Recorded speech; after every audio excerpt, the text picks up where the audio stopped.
Please raise your right hand and repeat after me. I, Joseph Robinette Biden, Jr., do solemnly swear. I, Joseph Robinette Biden, Jr., do solemnly swear. That I will faithfully execute. That I will faithfully execute. The office of President of the United States. Office of President of the United States. And will, to the best of my ability. Will, to the best of my ability. Preserve, protect, and defend. Preserve, protect, and defend. The Constitution of the United States. The Constitution of the United States. So help you God. So help me God. Congratulations, Mr. President.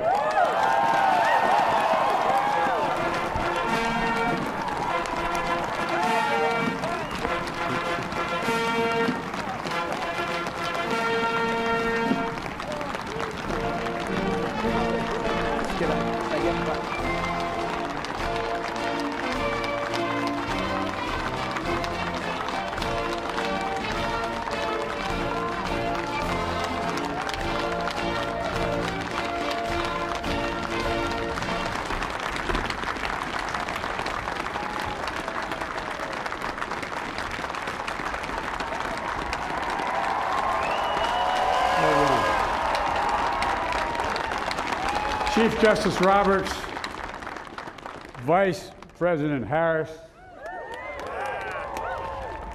Speaker Pelosi, Leader Schumer, Leader McConnell, Vice President Pence, and my distinguished guests, my fellow Americans. This is America's day. This is democracy's day, a day of history and hope, of renewal and resolve. Through a crucible for the ages, America has been tested anew, and America has risen to the challenge.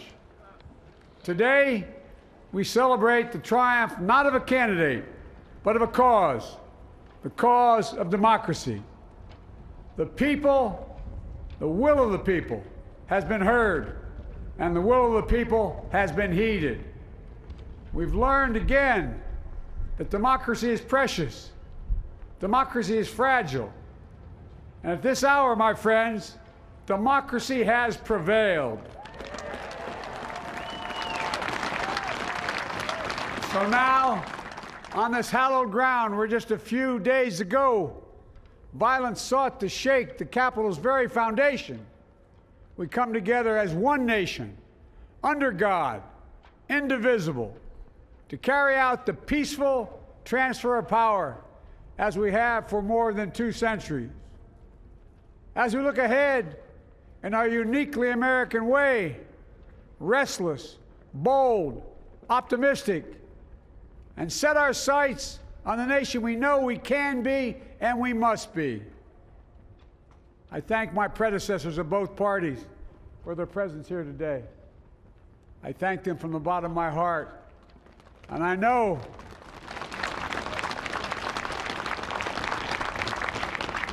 the resilience of our Constitution and the strength of our nation, as does President Carter, who I spoke with last night, who cannot be with us today, but whom we salute for his lifetime in service.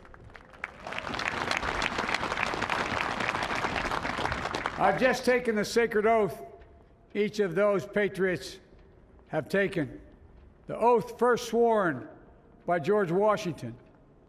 But the American story depends not on any one of us, not on some of us, but on all of us, on we, the people, who seek a more perfect union. This is a great nation. We are good people.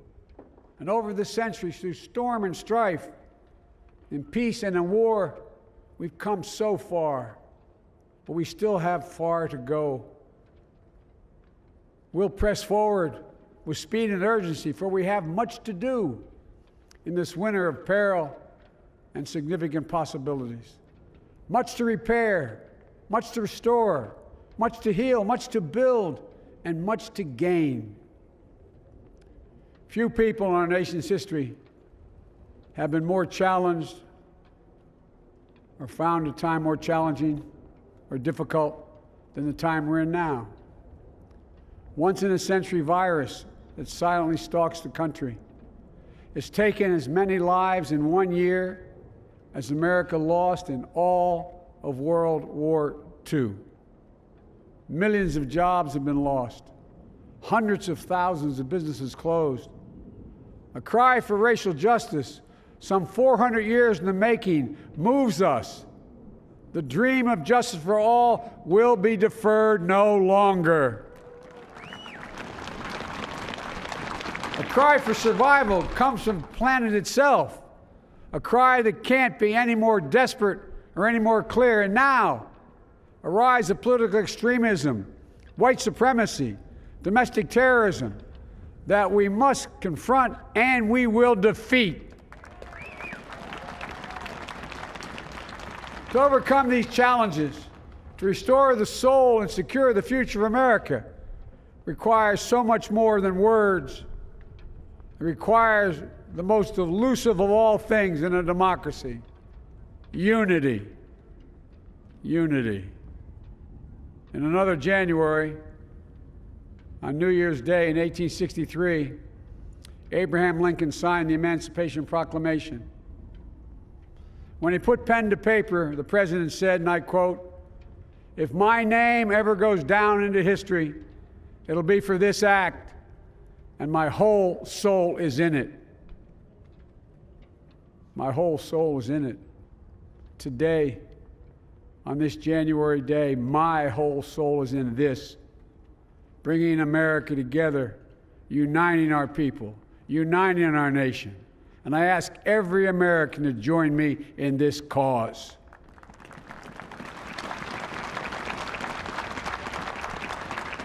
Uniting to fight the foes we face: anger, resentment and hatred, extremism, lawlessness, violence, disease, joblessness, and hopelessness. With unity, we can do great things, important things. We can right wrongs. We can put people to work in good jobs. We can teach our children in safe schools. We can overcome the deadly virus. We can reward work and rebuild the middle class and make health care secure for all. We can deliver racial justice, and we can make America once again the leading force for good in the world. I know speaking of unity can sound to some like a foolish fantasy these days. I know the forces that divide us are deep and they are real. But I also know they are not new. Our history has been a constant struggle between the American ideal that we're all are created equal and the harsh, ugly reality that racism, nativism, fear, demonization have long torn us apart. The battle is perennial, and victory is never assured. Through Civil War, the Great Depression, World War, 9/11, through struggle, sacrifice, and setbacks, our better angels have always prevailed. In each of these moments, enough of us have come together to carry all of us forward. And we can do that now. History, faith, and reason show the way of unity. We can see each other not as adversaries, but as neighbors. We can treat each other with dignity and respect. We can join forces, stop the shouting, and lower the temperature. For without unity, there is no peace, only bitterness and fury.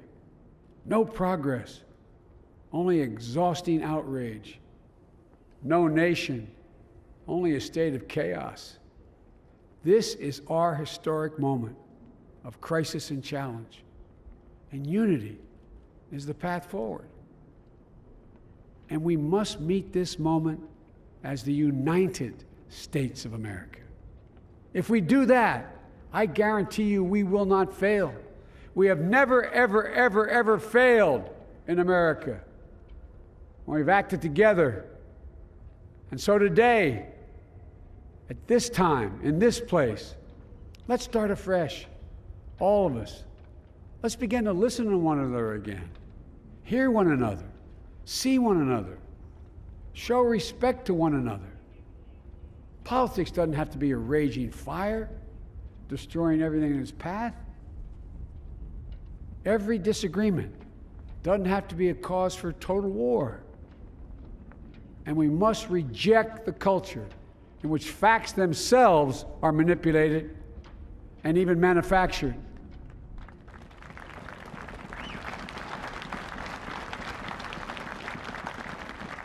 My fellow Americans, we have to be different than this. America has to be better than this. And I believe America is so much better than this. Just look around. Here we stand in the shadow of the Capitol Dome, as was mentioned earlier, completed amid the Civil War, when the Union itself was literally hanging in the balance. Yet we endured. We prevailed. Here we stand, looking out on the great mall where Dr. King spoke of his dream. Here we stand where 108 years ago, at another inaugural, thousands of protesters tried to block brave women marching for the right to vote. And today, we mark the swearing in of the first woman in American history elected to national office, Vice President Kamala Harris. Don't tell me things can't change. Here we stand, across the Potomac from Arlington Cemetery, where heroes who gave the last full measure of devotion rest in eternal peace. And here we stand, just days after a riotous mob thought they could use violence to silence the will of the people, to stop the work of our democracy, to drive us from this sacred ground. It did not happen. It will never happen. Not today, not tomorrow, not ever. Not ever.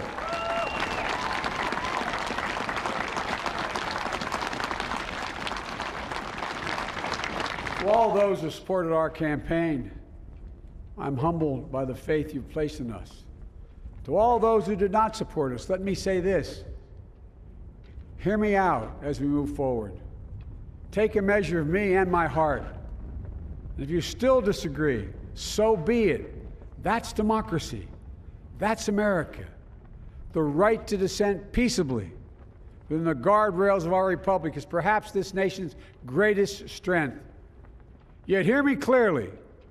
Disagreement must not lead to disunion.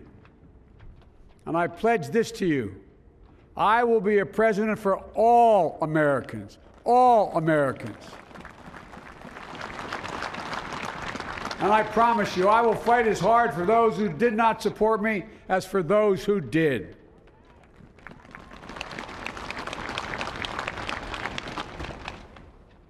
Many centuries ago, St. Augustine, a saint of my church, wrote that a people was a multitude defined by the common objects of their love.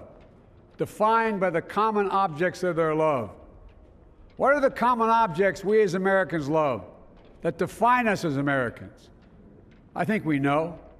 Opportunity, security, liberty, dignity, respect, honor, and yes, the truth. Recent weeks and months have taught us a painful lesson. There is truth and there are lies. Lies told for power and for profit. And each of us has a duty and a responsibility as citizens, as Americans, and especially as leaders. Leaders who have pledged to honor our Constitution and protect our nation, to defend the truth and defeat the lies. Look, I understand that many of my fellow Americans view the future with fear and trepidation. I understand they worry about their jobs. I understand, like my dad, they lay in bed at night, staring at the ceiling, wondering, can I keep my health care? Can I pay my mortgage? Thinking about their families, about what comes next. I promise you, I get it. But the answer is not to turn inward, to retreat into competing factions, distrusting those who don't look like you, or worship the way you do, or don't get their news from the same sources you do. We must end this uncivil war that pits red against blue, rural versus urban, conservative versus liberal. We can do this if we open our souls instead of hardening our hearts, if we show a little tolerance and humility, and if we're willing to stand in the other person's shoes, as my mom would say, just for a moment, stand in their shoes. Because here's the thing about life. There's no accounting for what fate will deal you. Some days, when you need a hand. There are other days when we're called to lend a hand. That's how it has to be. That's what we do for one another. And if we are this way, our country will be stronger, more prosperous, more ready for the future. And we can still disagree. My fellow Americans, in the work ahead of us, we're going to need each other. We need all our strength to persevere through this dark winter. We're entering what may be the toughest and deadliest period of the virus. We must set aside politics and finally face this pandemic as one nation. One nation. And I promise you this, as the Bible says, weeping may endure for a night, but joy cometh in the morning. We will get through this together. Together. Look, folks, all my colleagues I serve with in the House and the Senate up here, we all understand the world is watching all of us today. So here's my message to those beyond our borders. America has been tested, and we've come out stronger for it. We will repair our alliances and engage with the world once again, not to meet yesterday's challenges, but today's and tomorrow's challenges. And we'll lead not merely by the example of our power, but by the power of our example.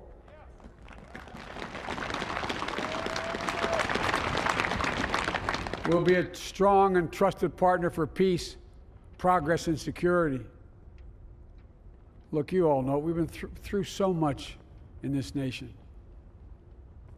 And my first act as president, I'd like to ask you to join me in a moment of silent prayer.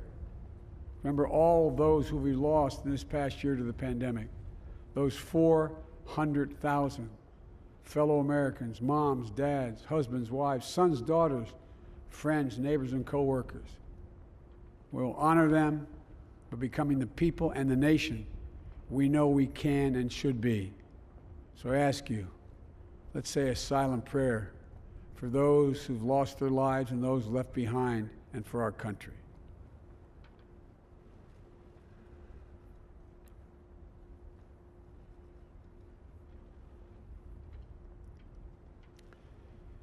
Amen. Folks, this is a time of testing. We face an attack on our democracy and on truth, a raging virus, growing inequity, the sting of systemic racism, a climate in crisis, America's role in the world. Any one of these would be enough to challenge us in profound ways. But the fact is, we face them all at once, presenting this nation with one of the gravest responsibilities we've had. Now we're going to be tested. Are we going to step up, all of us? It's time for boldness, for there's so much to do. And this is certain. I promise you, we will be judged, you and I, by how we resolve these cascading crises of our era. We will rise to the occasion is the question. Will we master this rare and difficult hour? Will we meet our obligations and pass along a new and better world to our children? I believe we must. I'm sure you do as well. I believe we will. And when we do, we'll write the next great chapter in the history of the United States of America, the American story. A story that might sound something like a song that means a lot to me. It's called American Anthem. There's one verse that stands out, at least for me, and it goes like this. The work and prayers of century have brought us to this day. What shall be our legacy? What will our children say? Let me know in my heart when my days are through, America, America, I gave my best to you. Let's us add our own work and prayers to the unfolding story of our great nation. If we do this, then when our days are through, our children and our children's children will say of us, they gave their best, they did their duty, they healed a broken land. My fellow Americans, I close the day where I began, with the sacred oath. Before God and all of you, I give you my word. I will always level with you. I will defend the Constitution. I'll defend our democracy. I'll defend America.